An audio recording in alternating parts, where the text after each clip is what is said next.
You're fucking dying. Yo, I put the high in highly unlikely. Yes, sir. I don't really put anything in that, the bitch. Hold on, the camera's way off. Introduce us. Yo, welcome to Highly Unlikely Sports Edition. This one we actually have to explain what the fuck's going on. Oh, yeah, so reason why I said Sports Edition is because we've decided to put out 2 episodes a week. Since it's always dominated by sports, we decided to put out a news episode as well, just talking about some of the headlines of the past week. We talk way too fucking much. Yeah. And I just, there's a lot out there to talk about, so we figured nobody listens to the sports one, so let's make another one. Make a news one that nobody can listen to. So the plan is, no shit, right? What is this? Like 2 times 0 is 0, right? All day, son. Yes, sir. The plan is to have the sports one be released first, so it's like up to date, and so we can talk about what happened on the weekend and then the upcoming weekend, and that's going to come out on Wednesdays, and then the news fuck around one is going to come out on Fridays going forward. So welcome to the first ever edition of Highly Unlikely Sports. How's she going? Yo, I want you to watch this video. Yeah, tell me. Is this the one you were supposed to show me at the end of last week and then didn't? No, this one I just found. This one I just found right now. And so we all know the Cowboys and Cardinals played yesterday. Yes, sir. Didn't turn out too good for the Cowboys, and this guy's a Cowboy fan.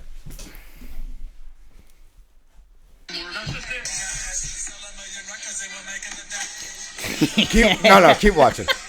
So this guy just plowed through a beer, hucked it at the TV, and pulled out his gun, punching the TV. Gun. and unloads in the TV. His TV. That's fucking hilarious. Also, that is the most Cowboy fan thing I've actually. No doubt. Them and Philly fans, I could see doing that for sure. I thought that was fucking hilarious. That's hilarious, bro. Honestly, though, if I was a Cowboys fan, I'd probably be doing the exact same thing. Yeah, no doubt. I was rough to watch, bro. Did you see all the statements made by the players? Yeah, I got him here. Yo, dude. I guess first off, the Arizona Cardinals absolutely demolished the Cowboys if you didn't watch the game. And Kyler didn't even play good either. No, like there was 14 points scored right off turnovers. There was 2 Zeke fumbles, which is really, really rare. Leads the NFL this year with 5. Dalton threw 2 interceptions and was a disaster. Red Rifle. Yep. Dude. The Red Rifle, that always reminds me of like the Red Rocket, which is like a nickname for Matt Bonner. Yeah, no. I'm talking about like a nickname for crotch, fire crotch. Oh, that's the NBA player. What? That's his nickname. Who? Red Rocket. That's Matt Bonner. That's his nickname? Yeah. That's hilarious. Yeah. Yeah, like I think that's what it is. Yeah, Matt Bonner. Red Rocket for me is either like a dog's dick. You know how they got either like the little red rocket? Oh, that's lipstick. No, that's a red rocket, bro. For sure. Or if you're a ginger, your pubes red dick, red rocket. Oh yeah, no, that's a actual NBA, a retired NBA player nickname. Oh yeah, but also Andy Dalton has definitely some luscious red pubes. All right, pause. Played like shit though. Kyler's coming back home, right? He's from Texas. Yeah, he's never lost in Cowboys Stadium. 7-0. Which is pretty wild. And he only finished 9 of 24 for 188 yards. But whatever, he accounted for 3 touchdowns. Still led the Cardinals to the victory. They're 4-2, second place in the NFC West. They're above 500 for this late in the season for the first time since 2015. Going from 2 years ago, the Josh Rosen season, I think it was, or Josh Allen season. Sorry? Who did they draft before Kyler? Josh Rosen, sorry. Absolutely shitting the bed that season to Kyler and doing decent last season to now a 4-2 start. That's a big jump. It's a big Kyler jump. Struggled a lot lately. Still super exciting. I find that like first half or first quarter, he's ass. It takes a while for him to settle in. And I think Kyle Kingsbury does a good job of giving him run plays, like designated, designed run plays. Cliff Kingsbury, at the beginning of games to kind of basically like limit the amount he's throwing and kind of calm his nerves.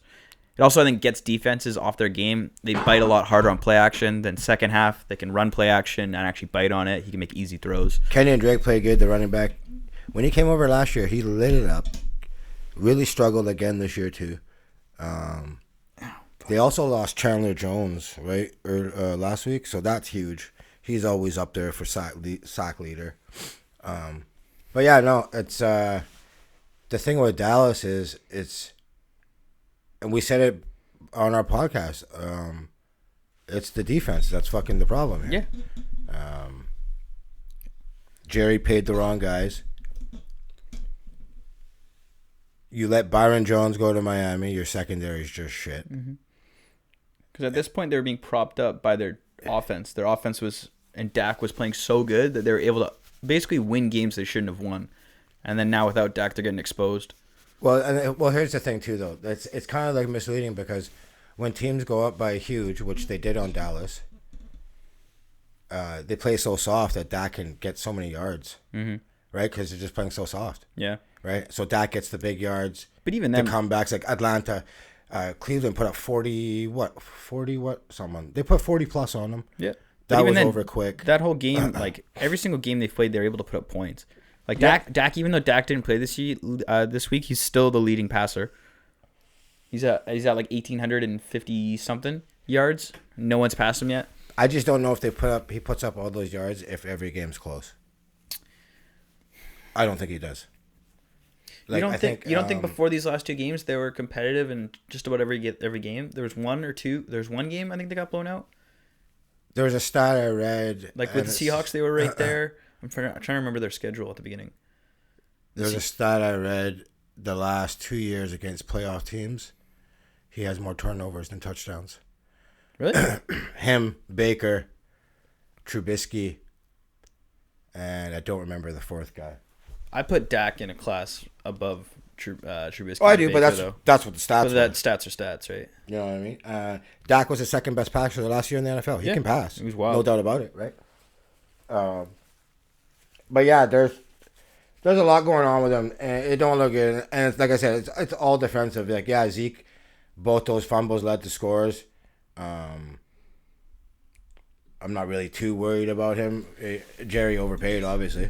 Yeah. You know what I'm saying? I agree. You paid Jalen Smith early. Here's the thing. You paid Zeke early for no reason. You paid Jalen Smith early for no reason.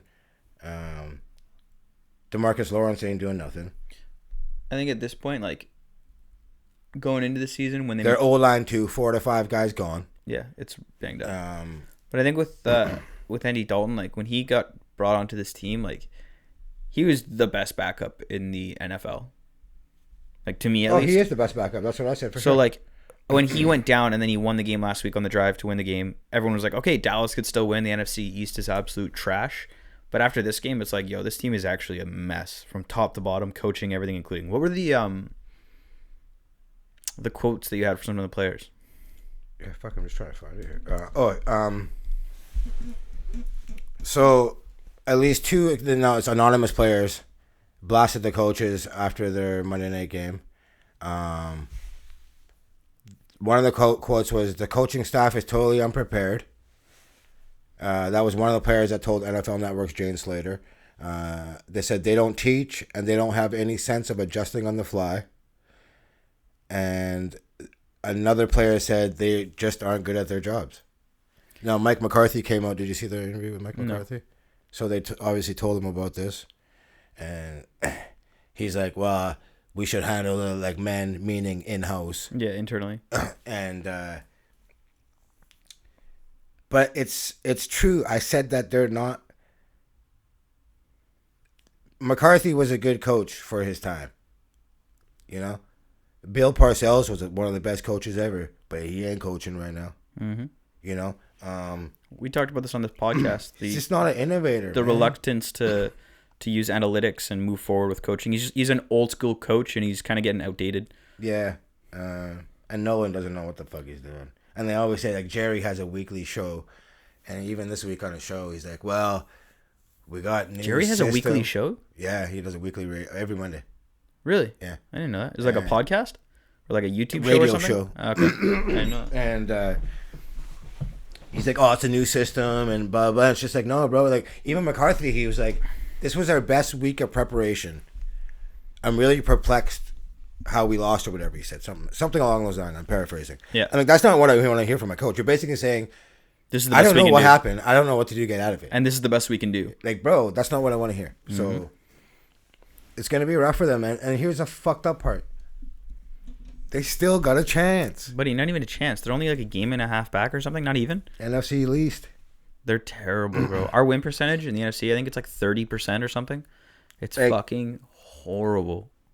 I wouldn't even be like, the division winner is gonna be like, yeah, I won the division. Like, I wouldn't. That's not even something I would hang my hat on. Like, I'd be fucking embarrassed. You know what I mean? Dude, you could go if you go 9 right now. Like, if you go 9-7 in this division, you could win the division. Oh, I think you can go. It's gonna be like 8-8, maybe 7-9, bro. Sorry, that's what I meant. It's 7-9. So not 9-7. It's gonna be.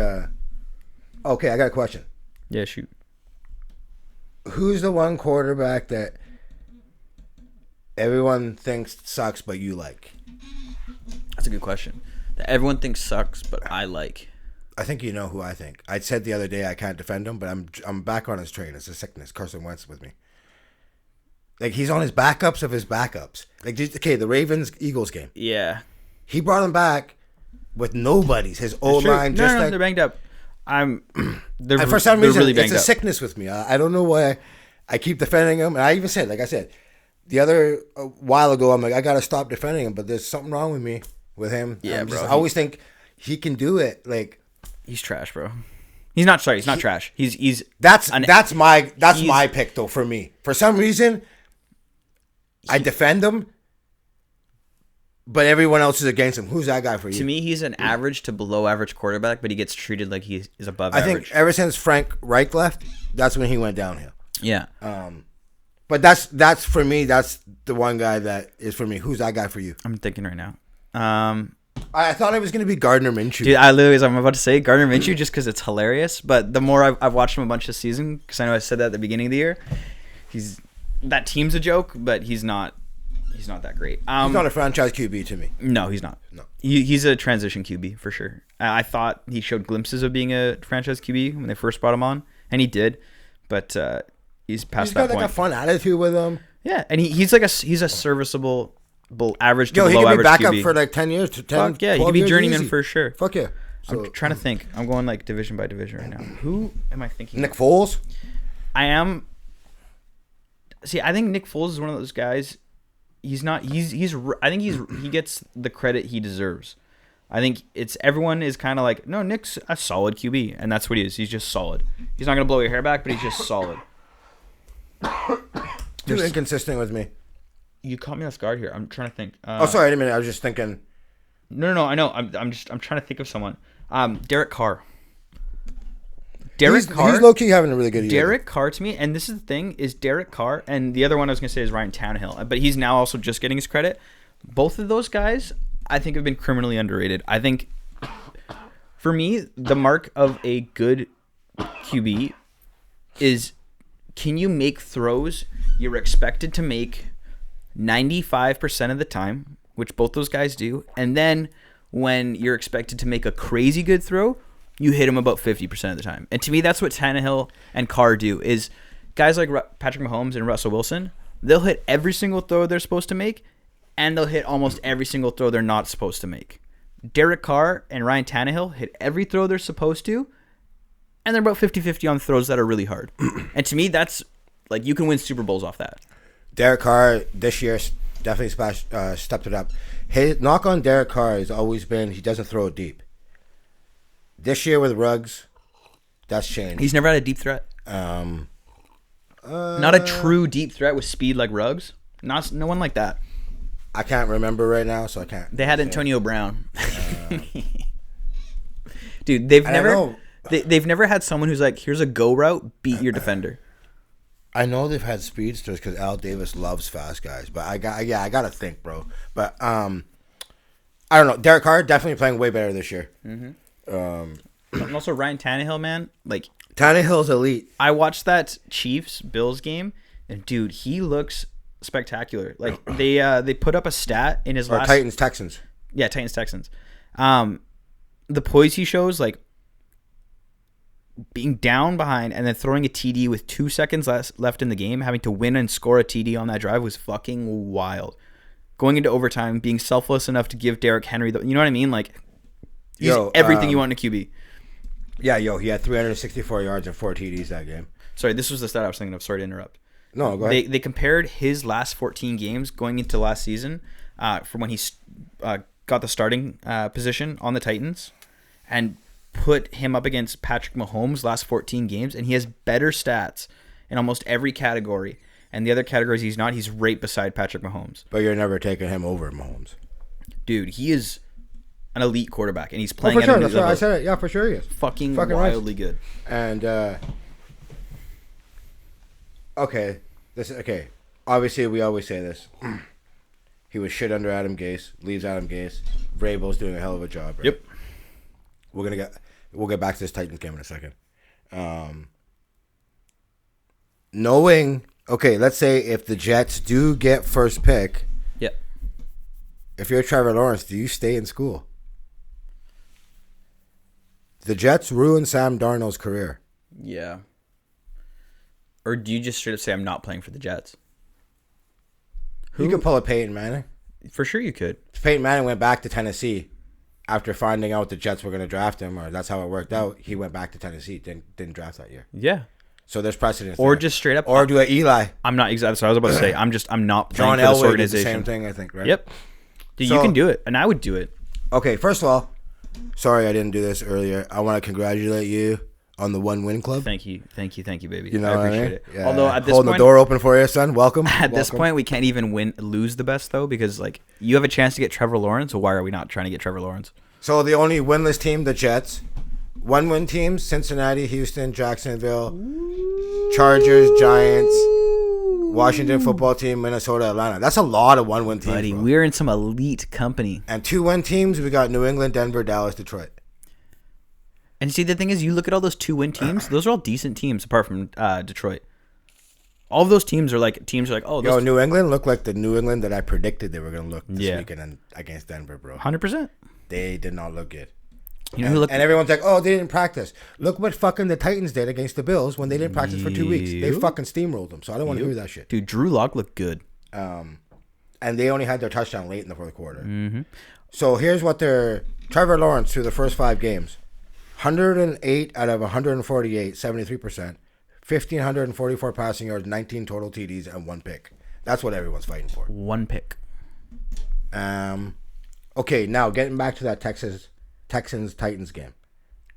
Question for you. Yeah.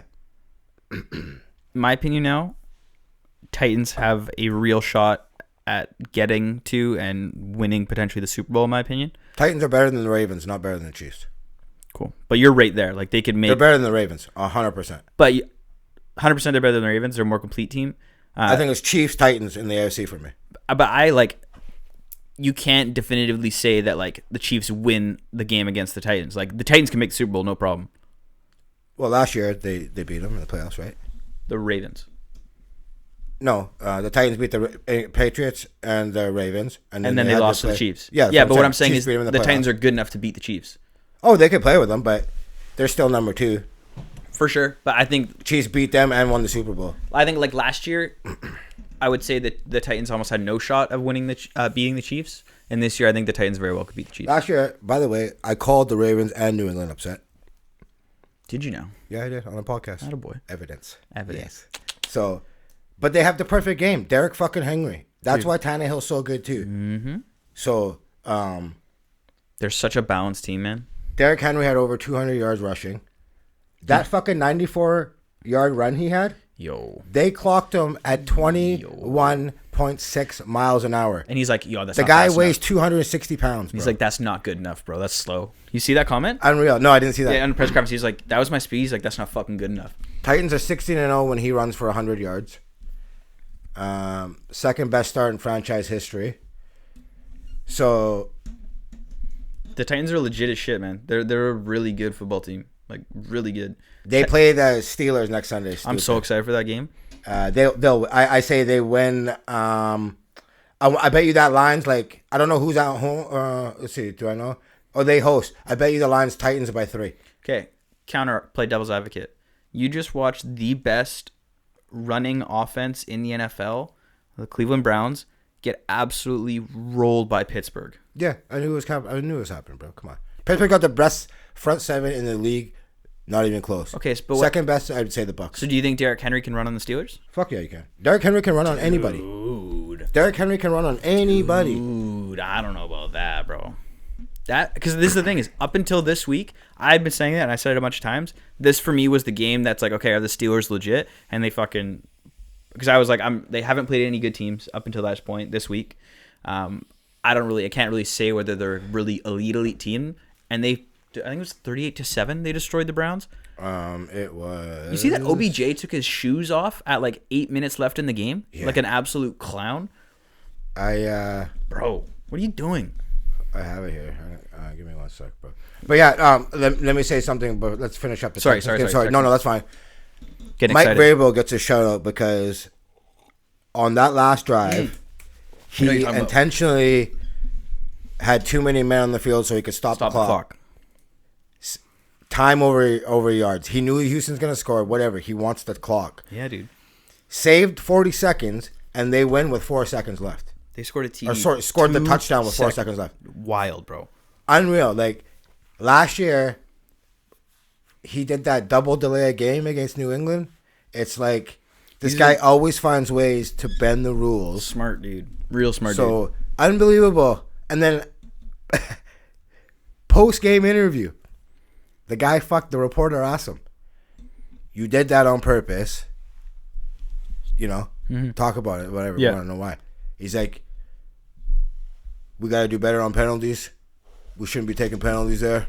It's just like, motherfucker, you did it on purpose. Yeah, for sure. And that's how he played it. That's the most Bill Belichick thing. That's hilarious. We took that page out of Bill Belichick. Yeah, that's chip off. Bill did that 2 years ago, I think, in the Super Bowl. Super sneaky. Yo, but shout out to him. I thought that was so slick, dude. Yeah, it's dope. Okay, Steelers Brown. Dude, they absolutely decimated the Browns in every single way possible. Shout out Claypool. He had 4 catches, 74 yards. Fuck yeah, that kid's legit, man. Really legit. It also helps though that he's number 2 wide receiver to Juju, who's getting double teamed and high safeties peeking him. So he's getting to play Juju a lot of one-on-one. Ain't gonna lie, Juju looks a little off this year so far. Dude, but this is the thing: this was the knock on Juju is that like he had been playing behind Antonio Brown, who doesn't draw even just an extra safety. He draws double coverage all the time when he's playing. So Juju got to play one-on-one with the second tier cornerbacks against whatever team he's playing, and so of course you're gonna look good. And the same thing is happening with Chase Claypool. Obviously, it's dope, Canadian kid, BC kid, fuck yeah. But that's the one area that I think the Steelers have a hole. Is that playing against a really elite secondary? I don't know how well they're gonna do. Oh, I think they do fine. They got too many weapons, and Ben knows that offense like the back of his hands. So Ben is 15-0 against the Browns now at home throughout his career. That's fucking nutty, dude. It's also the Browns, bro. They went 0-16 4 years ago. That's crazy, dude. Give me another quarterback that's 15-0 against anyone in the division in their career. Apart from this year, give me the records of the Browns for the last 8 years. I don't know. You'd have to look it up. It's still impressive, though, man. Who else is 15-0 against the Browns in that division? Yeah, the Ravens had a poo year a couple years ago, didn't they? I think the Browns beat them last year early in the season. Yeah, I think so. If I remember correctly. I'm pretty sure they did. Anyways. Either way, impressive. Really impressive. Steelers 5-0. First time in their 87-year history, which is I found a bit shocking. That is wild. So here, we talked about this last week. The problem is Baker. So I knew as soon as Pittsburgh and they were playing, Baker doesn't do good against the blitz. They sacked him 4 times. And okay, here's the thing. Trent Dilfer was on sports radio. His first interception. Mm-hmm. This is the problem with Baker. Joe Burrow reads defenses better than Baker Mayfield. Fuck yeah, he does. And Joe Burrow 6 weeks into his career. 6 weeks? Yeah. Oh, sorry. They said Baker Mayfield 6 weeks. No, Joe Burrow 6 weeks into his career. Yep. Reading defense is better than Baker. Yep. So that first throw, judging by Pittsburgh's defense that they were playing 2 safety high, there's certain parts of the field you throw to depending on the coverage. Yep. Baker throw to the side that you're not supposed to throw to. If he hit Odell on the other side, he's gone for at least 50 yards. Mm-hmm. He throws to the other fucking side of the field. Minka picks it off. Done. And this is that's elementary. That's like That's shit that you should not be struggling with at all. And this is the thing, and we've said this on this podcast too, is Baker, you cannot put the game in Baker's hand and trust him to. Baker cannot win you football games on his own. He can't do it. So, and that's the thing is, as soon as you get behind, especially on a team against the Steelers where you know that they're going to pass it because they're behind and they need to score TDs, it's over. Baker can't win in those scenarios. He just can't. No, I don't know, man. I hate to harp on him, but here's the thing, though. See, but he deserves it, bro. He was such a cunt the first 2 years in the league. Will do enough to manage with what he's got.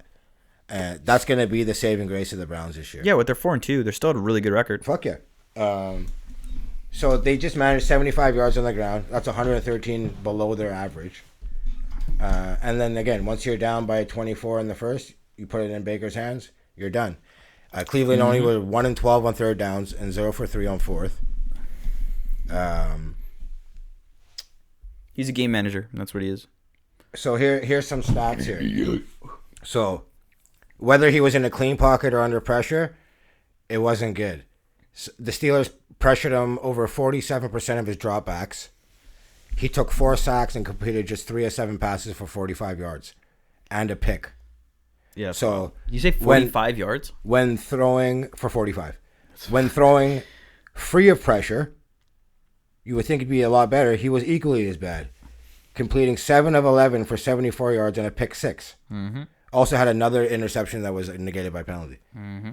So that's his 11th career game with multiple picks. Only Jameis Winston and Phillip Rivers have more such games since he came in the league in 2018. Yeah, man. He's not going to win you football games on his own. So, I mean, and the Browns, they got everything too. They got Garrett. That team's so stacked. He should not be struggling. That's bad. Yeah. Not for this long, anyways. And like Trent Dilfer even was like, "Is it fixable?" For sure, it is. And he like here's the big debate too. Do you pick up his 5th-year option? Because that's going to cost you a whole fuckload of money. And so that's the number one question going around.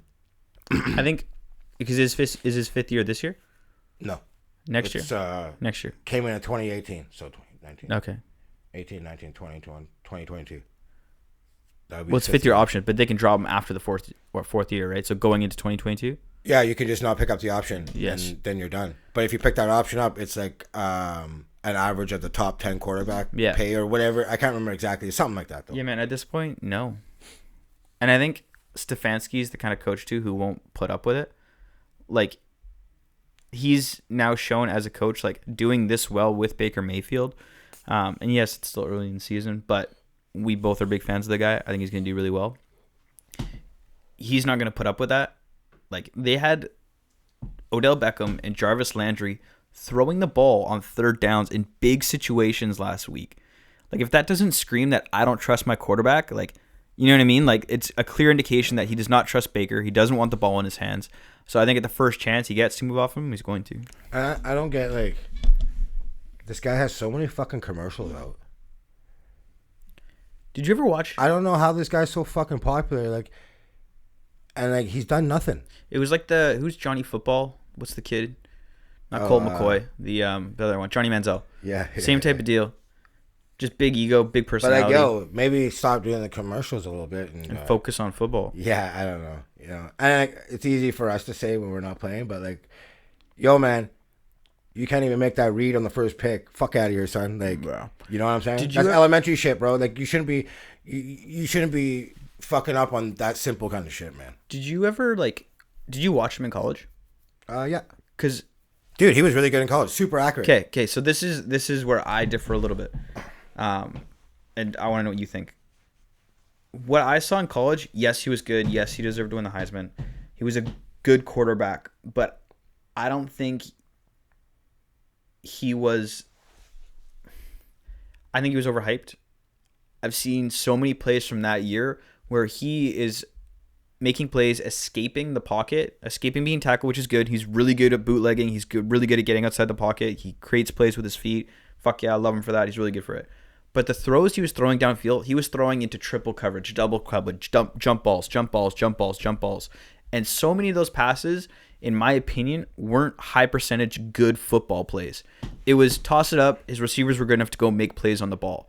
And I think his receivers made him look way better than he actually was. Oh, I thought he was great in college.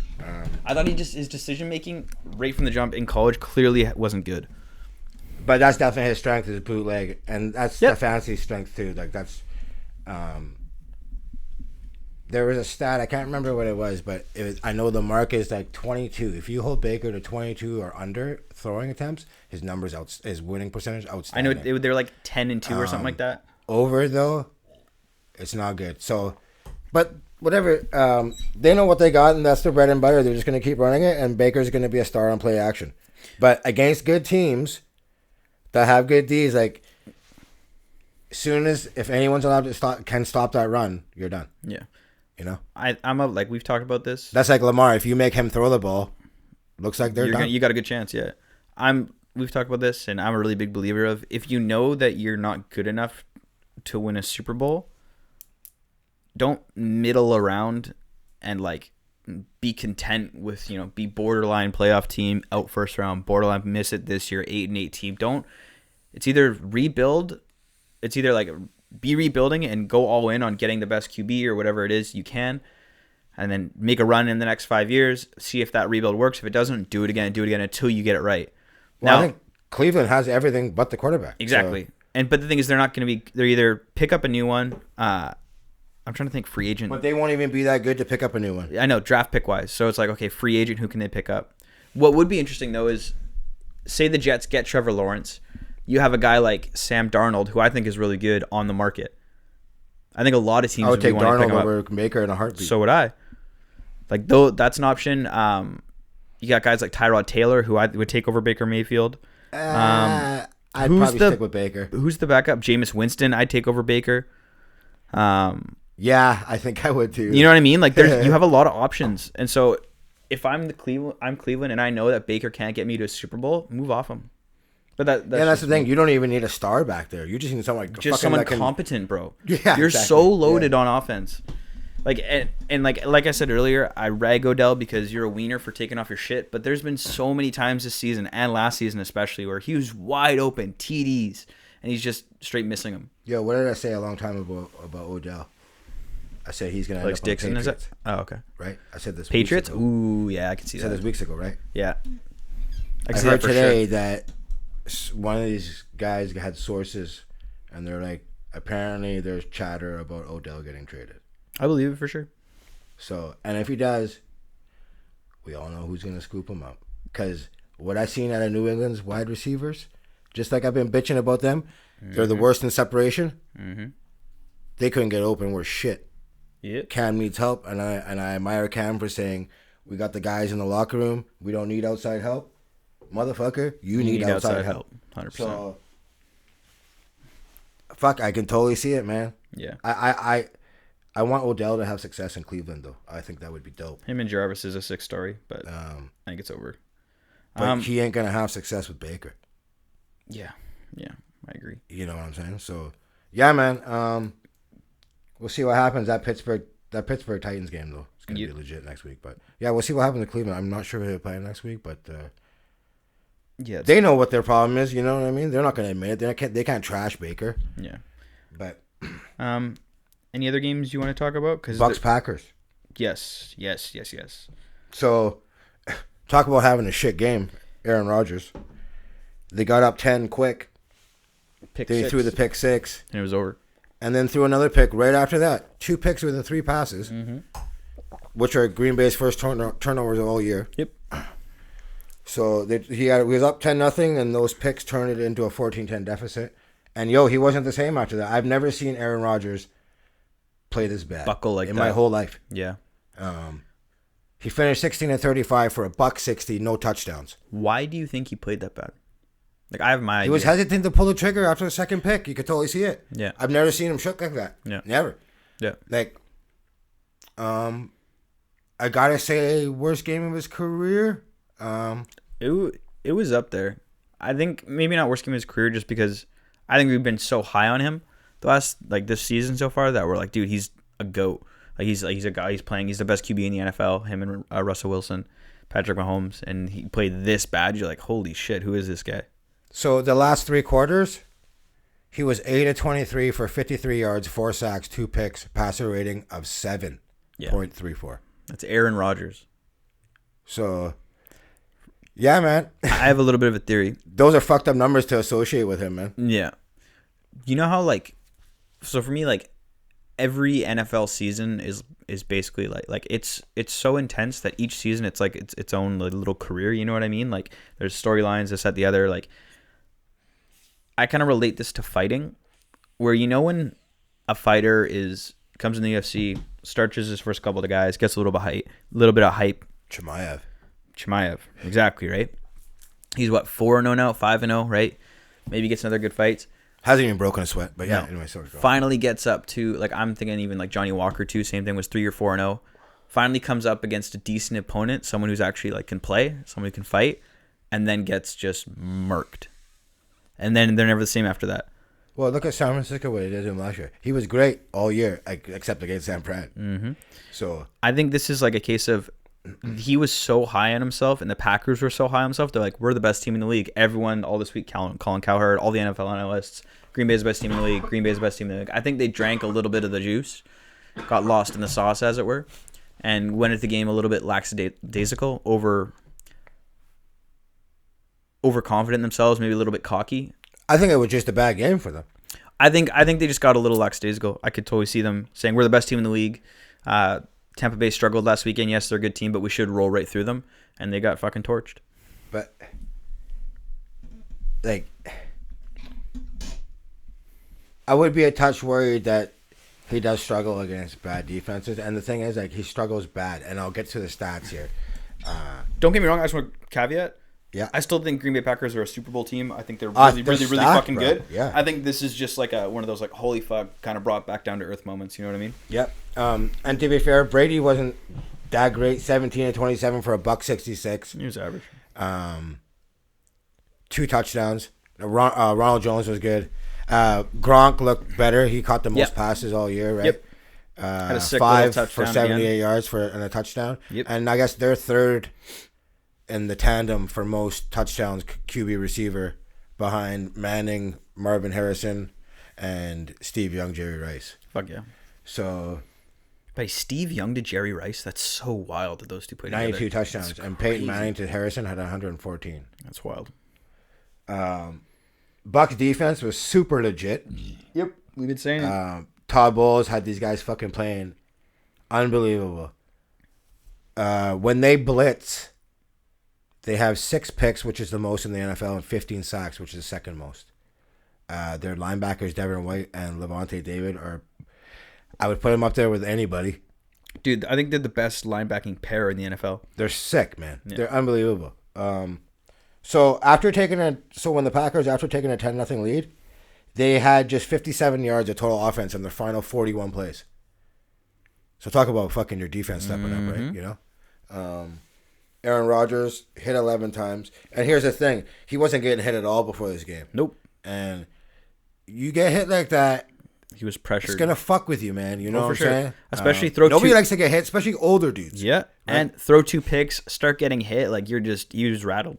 He graded a 39 against the blitz and a 27 on third down against the blitz. It's wild. And like I've always talked about Todd Bowles, big fan of his. When he came in, that defense was last when he came in.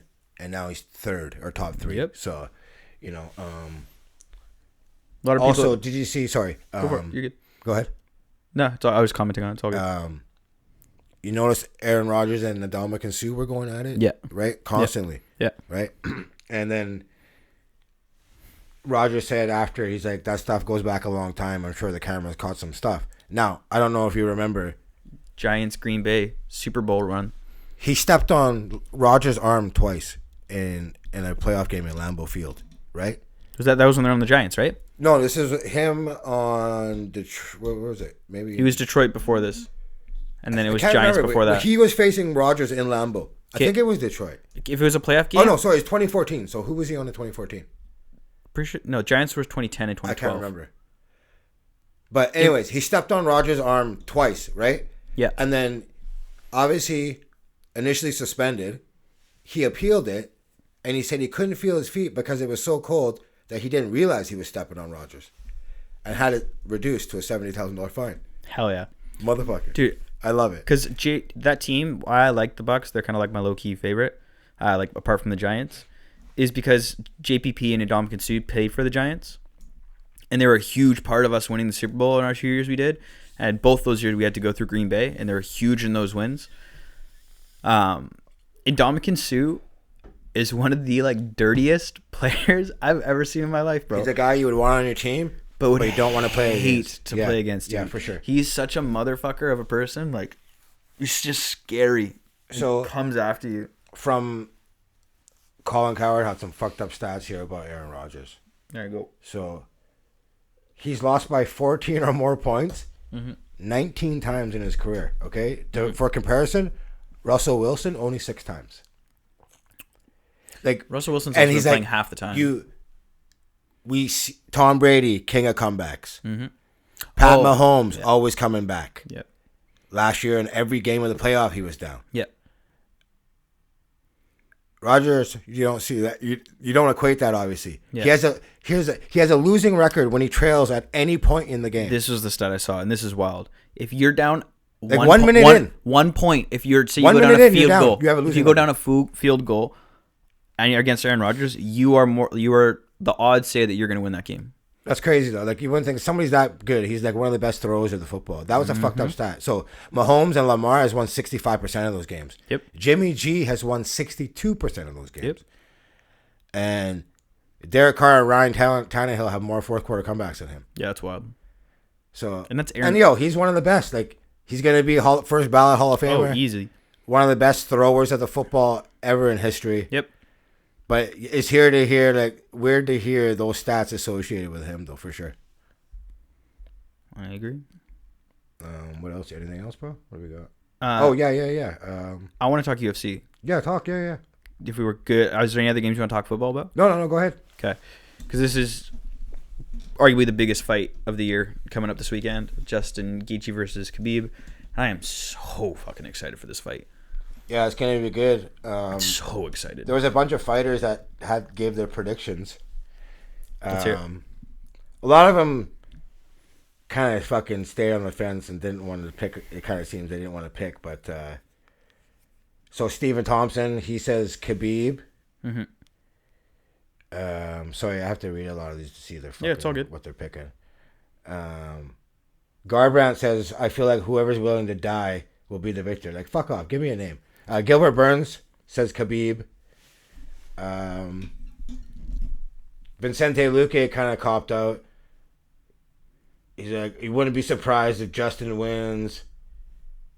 But Khabib's probably... Yeah, so a lot of those guys were saying that kind of shit, right? So, yeah. Marlon Vera says Justin stops him. Okay, I got a question for you. Yeah, Cody Stamen says Justin stops. Justin by decision. What do you got? You think that Justin's going to win? Yeah. Justify to me how. Why do you think Justin's going to win? What I think Khabib hasn't tasted power like that. What does Justin's game plan need to beat Khabib? And what do you think he's going to do? Justin's takedown defense is great. And everyone's like, well, Khabib, he hasn't fought Khabib. Khabib, okay, bro. But that's not his fault. Everyone he's fought, he's done great on takedown defense. I can't hold that he hasn't fought Khabib yet. It's like, you were saying like Steelers, they face nobody. Yep. But you can't hold that against them. You just got to play who they're in the schedule. Yep. Rams are 4-0 against the NFC East. Yep. That's all garbage teams. Yep. But whatever. That's who they had to play. So you can't really hold that against them. You know what I'm saying? Going in, yeah, Khabib's definitely another animal when it comes to that. Fuck yeah. He's going to take everybody down. But I think that he's going to feel that power that he's never felt. And that's what's going to turn the tide for Justin. I think Justin does enough where I think it's going to be TKO Justin. Really? Yeah. I think he rocks him, and then the ref just has to stop it from pounding. I see it. I visualize it, man. You visualize that $20 coming your way. So ain't gonna I think fucking so. happen, bro. How do you think this plays out? I think Khabib's just gonna maul him, but I think this is the closest. Long layoff. I think Khabib's Dead dad. Khabib, dude, that's why he's got I'm motivation. saying, No. This is what I think, bro. This is motivation. I think Khabib was getting to a point in his career where he was starting to get a little bit bored. And I think his dad dying, because his dad has said multiple times, I want Khabib to get to 30-0. I want him to get to 30-0. And I think Khabib's going to make that happen just by sheer will of force. But because this is more fun to do than talk about how I think Khabib's going to win, because everyone knows how Khabib's going to win. I think he's going to do what he does to everybody. I think Justin is the hardest opponent he's ever faced, and I think Justin does have a way to win. And for me, I don't think Justin's going to be able to stop the takedowns. I think he's going to get taken down. If I'm Justin, he's going to get taken down. If I'm Justin, I do as much fucking damage to his lead calf as I can in the first 2 rounds. Yeah, for sure. I think Justin's that lower calf kick, that's hot right. That's 100% it is. And for good reason. I think Justin's... We saw the way Conor was able to avoid takedowns against Khabib because Khabib respected Conor's stand-up. Conor was the only person to win a round against Khabib, which people don't like to talk about, but he did. And it was because he was successful against Khabib because Khabib was tentative shooting. Justin is going to pose that exact same problem. So Khabib's not going to be able to just run and shoot right away, which means Justin has time to get some shots in. And if he can tee off maybe anywhere from 4, 5, 6, 7 lower calf kicks in the first round and layer a couple more on into round 2, Khabib's leg is going to be so torn up that he won't be able to shoot. And the thing with those calf kicks, you don't even need 6, 7. No, dude. So and coming from Justin Gaethje, bro, full clip calf kick. So if Khabib can avoid that, I think it's no problem. It's all Khabib's night. I think if Justin can get those calf kicks off early and kind of every time he gets the chance to be stood up, which is at every beginning of the round, and maybe avoid 1 or 2 takedowns and light up that calf, I think Justin can win that way. So out of the 23 fighters that were pulled at this article that I just read, 13 have Gaethje, 7 have Khabib, 3 undecided. Really? Yeah. See, that doesn't mean shit. No, it doesn't, because it's MMA. But whatever, that's just what they're saying. And it's always cool to know what the fighters think. I want to know what the players or the fighters. That's what matters to me, right? You know what I'm saying? But I think it's one of those things where Khabib's now the boogeyman, and every fighter just wants to see him lose. I just don't want this thing to be overhyped. Everyone's so stoked that it's going to be underwhelming. That's what I don't want. But dude, the thing is, that's every Khabib fight ever. It's like Kamaru Usman. He's not well liked because every single fight's boring. He gets like put up against it. So do I. But me and you are hardcores, right? Someone who, like my buddy Brett, take for example, right? We always watch a fight at his place. He's got a sick house. He hates when shit goes to the ground.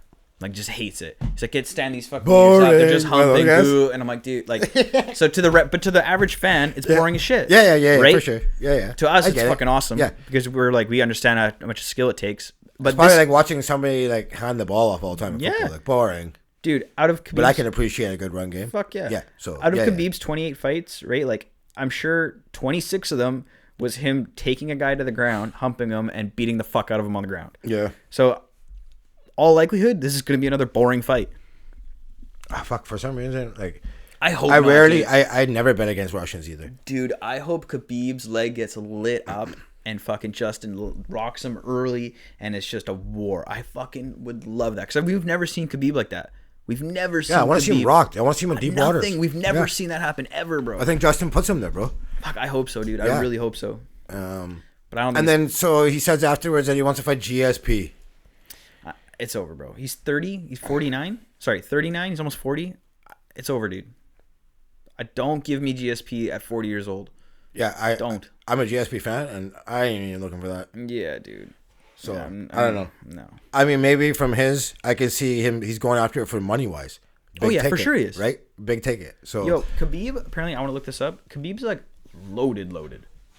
like millions and millions of dollars. Like, he's huge. Well... 3 million in Americans got to be like 50 Russian bucks. 50 million half of Russian Russia bucks. With that shit. No, I'm kidding. I don't know. Khabib's net worth in 2020 is estimated to be $30 million. Yeah, okay. Sorry. And that's like not including all like the back pay Russian sponsorships that he's getting. You know what I mean? Like, now how much of that does Putin get? That's what I want to know. Dude, I think Khabib's the one guy that Putin like fanboys over. I could see that for sure. I could see Khabib walking into a room with Putin and Putin being like, ooh. I could see Putin coming out in a onesie saying, Khabib, let's roll. Putin did like judo. Like he's like a judo black belt, like a legit judo black belt. Yeah, I know the people just let him throw him around everywhere. Oh, now, yeah, for sure. You know, it's just like... Buddy, can you imagine like you resisting Putin's takedown? Oh, I got a story on Putin coming. It's like super deep dive, so it might take me a while. But fuck yeah, let's do it. It's like Putin and the poisonings, you know what I'm saying? Yeah, hell yeah. It's my boy. Yeah, I think Khabib, as much as I want Justin to win and I hope what I said comes true, I think Khabib's going to take him to the ground and I think he's going to beat the shit out of him. Undercard shit, right? You said, though, right? It's all bunk? The undercard, yeah. The main card it's just lackluster. The co-main event's really, really good. Who is that? It's Robert Whittaker versus Jared Cannonier, which is a sick fight. Yeah. I picked Whittaker. I hope Whittaker wins. I fucking love that guy. I think it's just it's desperate for him. Yeah, right? exactly. After that, it's Alexander Volkov versus Walt Harris. Volkov has a bajillion fights in the UFC. Walt Harris is a good fighter, so it'll be interesting. It's heavyweight, shit can happen. Walt Harris, I like that guy. Yeah, but then after that, knocks people out, son. Yeah, but then after that, the guy fighting, it's Phil Hawes, who I don't even know, versus a guy who's only 4-0. Yeah, okay. And that's the third fight on the card, dude, or fourth fight on the card. Like, it drops apparently off real they said heavy. Khabib, if I read it correctly, Yep. that this UFC is trending better than Khabib Conor. Oh yeah, dude. Worldwide, Khabib's So huge. I wonder payout wise. I'm gonna guess it does like 1.3 million buys. Yeah, I think somewhere around Something there. like that. Yeah, I could see that for sure. Did you? The Adesanya one did like 700. Yeah, dude. Speaking of aside, that video that I showed you of him like butt fucking. Yeah.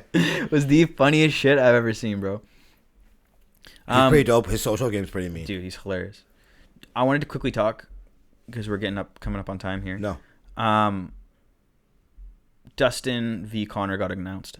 Yeah. Which I'm super excited for. January Dustin. 23rd? No. Yeah, 23rd, 24th, something like that. Who do you think wins that fight? Because I've seen a lot of people humming and hawing about this. I think dude, it's a Dustin tough fight. Takes him because he's been active. He's been in deep water. He's been in some brawls.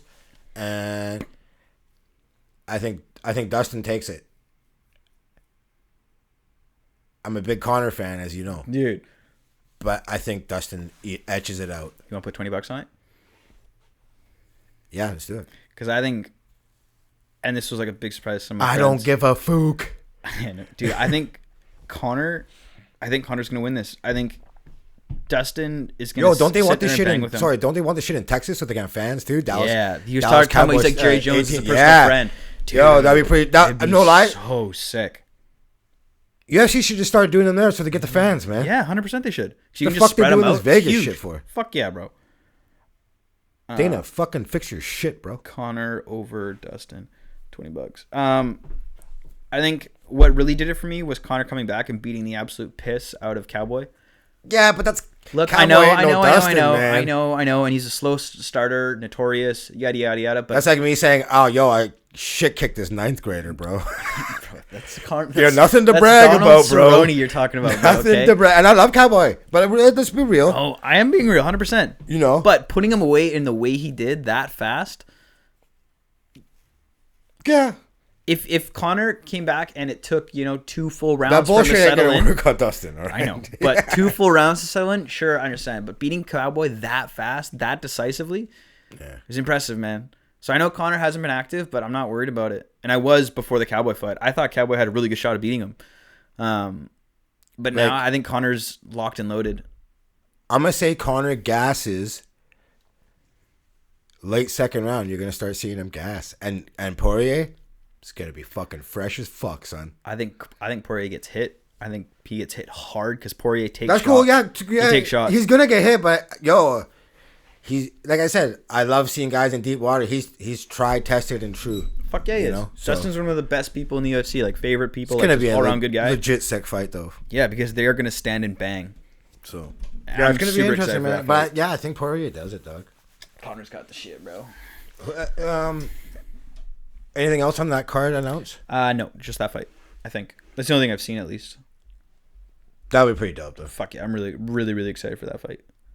Yo, what about Le'Veon with the Chiefs? What do you think about that? Yeah, fuck yeah, do it. Why not? It's one of those things that's like super low risk and really high upside. I think. Yeah, definitely that way for sure. I think he's going to be a huge thing in the pass game more than the run game, to be honest. Yeah. He's one of the best receiving running backs in the league. His last 2 years in Pittsburgh, he averaged 80 catches. Yep. Now, he's not the Pittsburgh guy either, let's be real, right? Nope. So he signed that, what was it, $54 million deal, right? Got with the paid. Jets? So he only ended up playing 17 games. He never had a rush longer than 19 yards, bro. That's wild. And 0 100-yard rushing games. Now, I know, whatever, Jets are bad, sure. But you're talking about 4 or 5 years ago, one of the best running backs in the league. And only 4 total touchdowns. And $27 million. Yeah, it's absolutely $27 million for 17 games. Not bad. Absolutely railed them. So, I think... And he only played 2 games this year. Hamstring issue, right? Yep. Guess who his first game is after quarantining? The Jets. That's hilarious.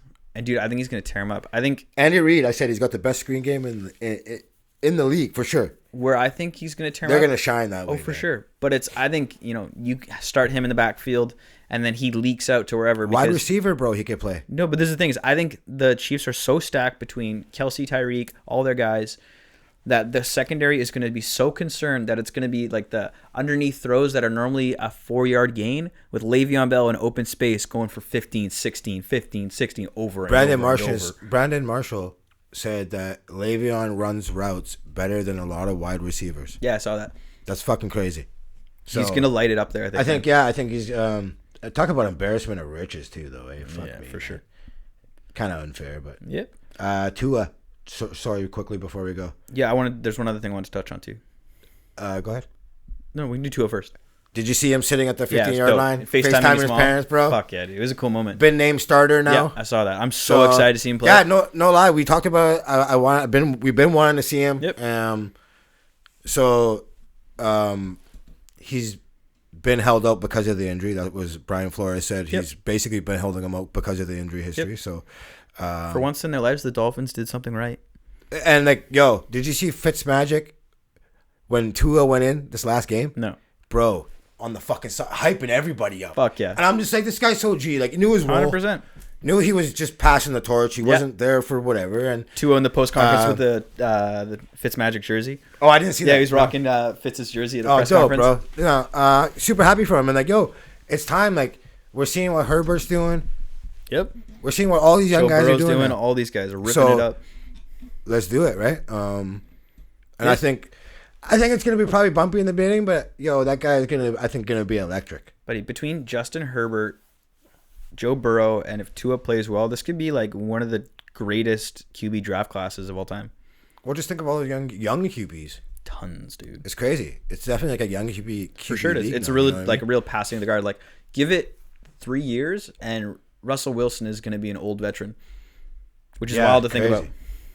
Crazy. Because in the next 3-4 years, Aaron's going to be gone. TB is going to be gone. Roethlisberger is going to be gone. Philip Rivers is going to be gone. Who else am I thinking of? Who else am I not thinking of? Roethlisberger, take off that list. I don't think. But in 3-4 years, yeah, he's gone. I can see him playing 3 more years. I really can. All these guys want to hang out and play old now. Breeze, Brady. Breeze is the other one I was thinking of. Rivers. All you guys just hanging around. I can see Roethlisberger just hanging around. And the thing is, he doesn't have to be good. All Pittsburgh does is play defense and fucking churn out wide receivers. Yeah. He's fine. Yeah. Either way, super young quarterback league at this point. But one other thing I want to touch on. Yeah, sorry, go ahead. We're almost at an hour. Daryl Morey, from the NBA, from the Rockets, stepped down as GM. Yes. What is your opinion on it? I think he got out just at the fucking perfect time, bro. He knew what he has to deal with. Yeah. What he has locked in with fucking. Now James, I don't mind James, whatever. But you're locked in with Russell to, what is it here? $131 million for 3 years. You have to pay Eric Gordon $75 million for 4 years. Yep. You have no first round pick until 2022, and over the next 7 years, you only control 2 of your first rounders. Yep. So now I do give him credit. He got James Harden for Jeremy Lamb, Kevin Martin, and 3 draft picks. That's wild. So that was a franchise-altering move. And, 100%. Now, the one thing about Morey, I will say, he's an analytics guru. Yep. He's one of these guys, really pushed it in the NBA. For those that don't know, he was hired away from Boston Celtics. He's going to get a job anywhere he wants. And here's the thing. It's not even in sports. He's wanted in Silicon Valley. Really? This guy has his pick of literally anything he wants to do. Fuck yeah. Other sports leagues, for fuck's sakes. Like, want him. When I say anything, bro, anything. Like, that's how sharp this guy's mind is. Like, he is a genius. I don't see him coming back to basketball anytime soon. Also, we remember him for sending out that tweet about Hong Kong and costing NBA $400 million. Shout out Maury. I'm legit a super big Daryl Morey fan. And also, we've been hearing rumblings about Fertitta, the owner. He's kind of a bit meddlesome. And then when D'Antoni left, that's his guy to play his system. Yep. Small ball, whatever, right? Kind of writing was on the wall, you think, right? You know what I mean? It's only a matter of time. And like I said, I think he left in perfect time, bro. Yep. It's maybe kind of fucked him. The Rockets? Well, yeah, because the Rockets themselves as a team are fucked. They are fucked. Daryl Morey and, in my opinion, D'Antoni, I think did a really good job for the time they were there. Did they win a chip? No. They arguably could have the year when Chris Paul got hurt. They were up 3-1. They had the Warriors by the balls, and the series realistically would have ended. They would have gone to the championship, and I think they realistically could have won it because that was the year LeBron's teammates got hurt, right? I'm pretty sure. I might be off on that. If it's the year his teammates are out, Kyrie and Kalo, they win the chip, and it's a completely different story there. I think he was a super good GM, and I think D'Antoni was a super good coach. But I think now the Rockets are royally fucked. So only the Spurs won more regular season games during his 13 years as GM. Yep. But here's the thing. 7 teams won more playoff games. 8 franchises won championships. And 10 teams made the final appearances. So they twice made it to the conference finals in 2015 and 18, but went no further. So ultimately, it's a win league. And 13 years for one position in sports is a long fucking time. That is a long time. You know? And even with Doc ragging on him for blowing a 3-1 lead, he was there 7 years. I think your message just gets lost after a certain amount of years. Yep. Even if you're good, bro. Yep. You know what I mean? And it's one of those things, too, like, when you come in as a coach, your first year or two, you are just establishing culture. And you're establishing culture with a group of young guys who are just coming in. Whether it's, because usually if a coach gets fired, it's because the team's doing poorly. They probably have some good draft picks. So you come in, get some talent, get guys, build your culture for 2, 3, 4 years, and then hopefully by that time, you start to get some pieces, things are going well, you can make a playoff push. Right. After, 4 or 5 years, rookie contracts are up, guys get shipped out, new old veterans come in, they don't buy into your system kind of gets washed and lost, and that core group of guys who are built like your culture around are now gone. And so I think that's where D'Antoni was at. I think his group of guys either kind of lost faith, things are gone, and it's just kind of falling apart, and his time was done. I really don't. It's a challenge for whoever comes in there. Yeah, I don't know who in the fuck wants that job. I heard Ty Lue was getting looks from the Clippers and the Rockets. Ty Lue signed with the Clippers. Did he? Yeah. Head coach? 5 year, yeah. I heard for Houston, Jeff Van Gundy's been there talking to him, and this fucking amazes me. Like, this guy has not been coaching for I can't remember the last time. Like, I know he coached the Rockets from 03 to 07, but he's been out of the league so fucking long. But he's still always, his name always pops up with coaching vacancy. Like, I don't know if his agent's doing such a good job, but like, for somebody that hasn't been coaching for so long and him to always be talked about, pretty remarkable. I love him as a broadcaster. He's fucking dope. I don't know if he gets the job. Good luck to him. That's a whole lot of fucking. That's a lot of mess. Real talk, man. That's dumpster fire.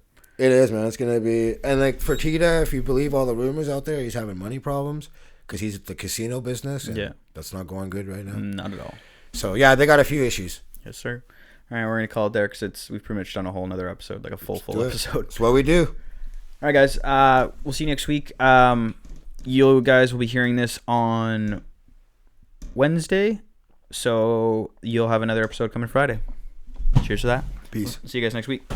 Or what, Friday?